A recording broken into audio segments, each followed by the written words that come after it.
বিচারের পরে দুইটা হায়াত, এক প্রকারের হায়াত।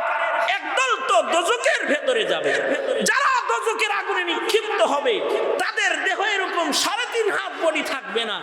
আল্লাহর রাসূল বলেছেন 3 দিন ঘোড়া দৌড়াইলে অথবা পায়দল হাঁটলে যতটুকুন রাস্তা মানুষ অতিক্রম করতে পারবে এই পরিমাণ প্রশস্ত চামড়াকে মোটা বানায়া দোজখের আগুনের ভিতরে তাকে নিক্ষেপ করা হবে।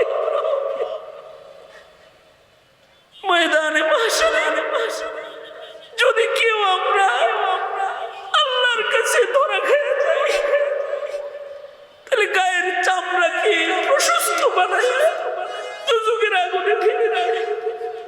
খালিদিনা ফিহা লা ইয়ামুতু ফিহা ওয়া লা ইয়াহইয়া। সেখানে মানুষ মরবেও না, বাঁচবেও না। করবে আলেমরা যেমন শাফাআত করবে, উম্মতের শহীদরাও ওই রকম শাফাআতকারী হবে। কারণ যারা শুহাদা তারা আল্লাহর নির্বাচিত কাফেলা। পাশাপাশি শহীদ ছাড়া যত দুনিয়ার সদস্য আছে, শহীদ ছাড়া যত দুনিয়ার সদস্য আছে তাদের হায়াত হলো 5টা, আর শহীদের হায়াত হলো 1টা। যারা শহীদ না হয় তাদের দুনিয়াতে মৃত্যু হয়। দুনিয়াতে মৃত্যুর পরে মৌতের যন্ত্রণা পোহাইতে হয়, সাকারাতুল মৌত তাদের দুয়ারে হাজির হয়ে যায়। আর বরজখে যাওয়ার পরে তাদেরকে পুনরায় আবার একটি হায়াত দেয়া হয়, কারণ মুনকার নাকির তারা এসে সওয়াল জবাব করবে। এর আগে বরজখে একটা হায়াত তাকে দান করা হয়। এই হায়াতে হয়তো তাকে এটা শুনতে হয় যে মান রব্বুকা ওমা দীনুকা ওমান হাযার রাজুল, অথবা তার কানের কাছে এসে ফেরেশতারা বলতে থাকে, থাক সওয়াল জবাব তোমার লাগবে না, নাম কানাউমাতিল আরুস, বাসরের ঘুম তুমি ঘুমায় যাও, তোমার বরজখের হায়াতের ঘুমটা ইসরাফিলের বাঁশি বাজার মাধ্যমে ভাঙবে, এর আগে ভাঙবে না, ঘুমাও। আর বরজখ থেকে যখন হাসরের ময়দানে দাঁড়াবে, হাসরের ময়দানের এক একজনের হায়াতের রং এক এক রকম হবে।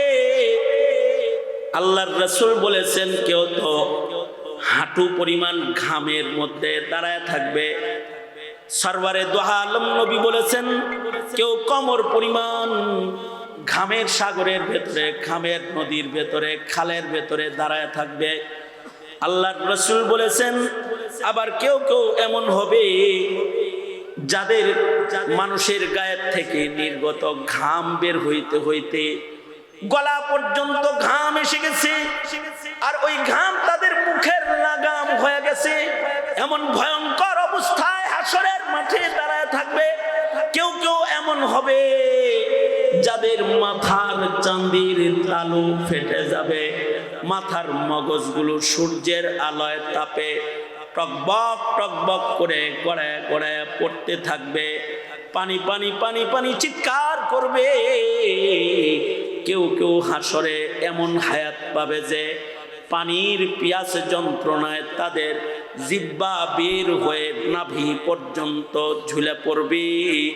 আবার কেউ কেউ এমন সুকপাল হায়াত লয়ে হাসরের মাঠে দাঁড়ায় যাবে যাদেরকে মহান রব্বুল আলামিন নিজের ছায়ার নিচে আদর করে দাঁড় করে দিবে। সাবআতুন ইউযিল্লুহুমুল্লাহু ইয়াওমা লা যিল্লা ইল্লা যিল্লুহু।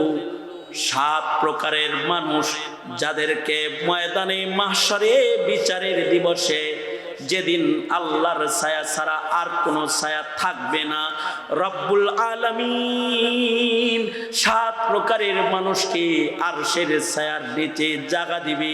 তাদের ভেতরে তারাও যারা আদল আর ইনসাফের নেতৃত্ব প্রদান করেছে, তাদের ভেতরে তারাও যাদের দিল সব সময় মসজিদে ঝুলে থেকেছে, তাদের ভেতরে তারাও আরশের ছায়ার নিচে জায়গা পাবে। যারা 2 জনের মধ্যে আল্লাহর জন্য একে অপরকে ভালোবেসেছে, তাদের মধ্যে তারাও যাদের চোখ আল্লাহর ভয়ে রোদন করেছে, আর আল্লাহর ভয়ে তারা চোখের পানি ফেলে কেঁদেছে। এই যে প্রকারগুলো আছে, ওই প্রকারগুলোর ভিতরে আপনারা তারাও আছেন যারা আলেমের বয়ান শুনে চোখের পানি ফেলে কেঁদেছেন আল্লাহর ভয়ে। শীতের কনকনে আবহাওয়ার ভেতরে আলেম ওলামার মোহাব্বতে কষ্ট ক্লেশকে বরণ করে জমানার নায়েবে নবীদের চেহারা দেখেছেন, আর মনে মনে এ দোয়া করেছেন, আল্লাহ গো, নবী পাই নাই, সাহাবীদের যুগ পাই নাই, আইম্মায়ে মুজতাহিদিনদেরকে পাই নাই, মুহাদ্দিস মুফাসসিরদেরকে পাই নাই, আখিরি জামানার উম্মত কিছু আলেম উলামা যারা হকের জন্য মাজলুম, যারা হক বলতে গিয়ে নিজের জীবন দিতে প্রস্তুত, এমন কিছু আলেমকে তোমার জন্য ভালোবেসেছি, তাদের সামনে বসেছি।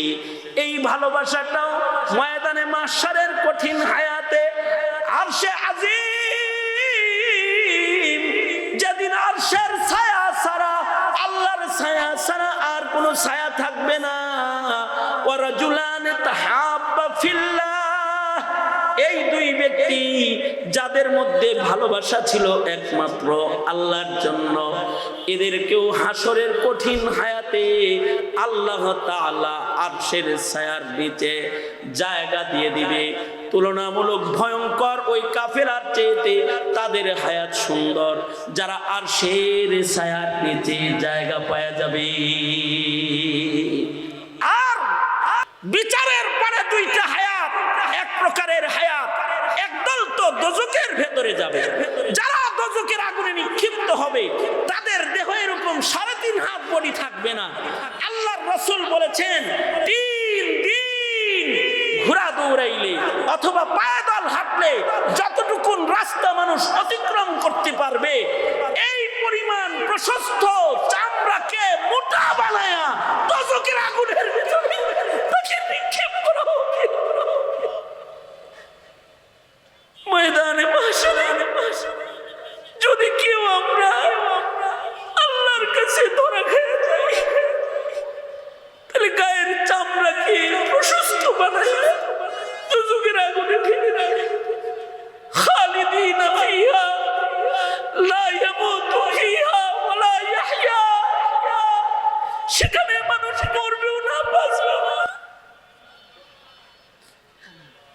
আর যদি দুনিয়ার আয়াতটাকে কেউ কাজে লাগাইতে পারে, তাইলে রব্বুল আলামিন তাকে জান্নাতের অফুরন্ত নিয়ামতে সজ্জিত হায়াত দান করবে এবং আল্লাহ পাক বান্দার বন্ধু হয়ে যাবে, নিজে মেজবান হবে।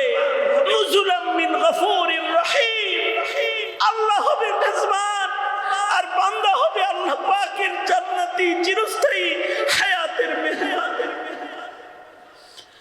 এটা তো এক কঠিন সাধ্য মাসআলা, কিন্তু মার পেট থেকে জন্ম নিয়ে দুনিয়ায় আইসা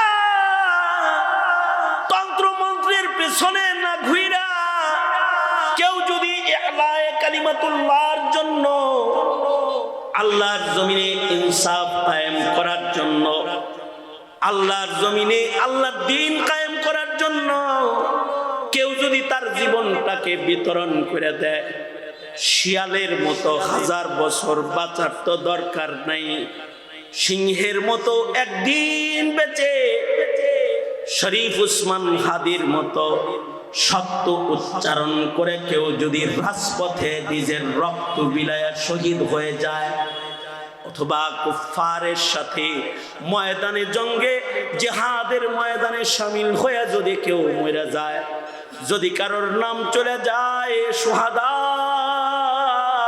তাদের দপ্তরে যদি কারোর নাম চলে যায়, তাইলে আর তার হায়াত 5 ভাগে ভাগ হয় না। আল্লাহ কয়, দুনিয়ায় তোমরা দেখবি ওরা বরজখে চলে গেল, তোমরা অন্যদের মতো মনে করো না ওদেরও ইন্তেকাল হয়েছে, মৃত্যু হয়েছে, আর ওরা বরজখ ছেড়ে কবরে চলে গেছে। বরঞ্চ আমি আল্লাহ বলছি, যারা শহীদ হয়ে মরে যাবে, শহীদ হয়ে মাইয়িতের খাতায় যারা নাম লেখাবে, ওরা মুর্দা না, দুনিয়ার মানুষ যারা শহীদ হয়ে যায় তাদেরকে তোমরা মৃত বলো না। ওয়ালা তাকুলু লিমান ইউকতালু ফি সাবিলিল্লাহি আমওয়াত বাল আহইয়াউ ওয়ালাকিন লা তাশউরুন। আল্লাহ বলেন ওয়ালা তাহসাবান্নাল্লাযীনা কুতিলু ফি সাবিলিল্লাহ ওয়ালা তাহসাবান্নাল্লাযীনা কুতিলু ফি সাবিলিল্লাহি আমওয়াতা বাল আহইয়াউন ইনদা রাব্বিহিম ইউরযাকুন। আল্লাহ পাক বলেন যারা শহীদ হয়ে যায় তাদের তোমরা মৃত বলবাও না, তাদের মৃত মনে করবাও না।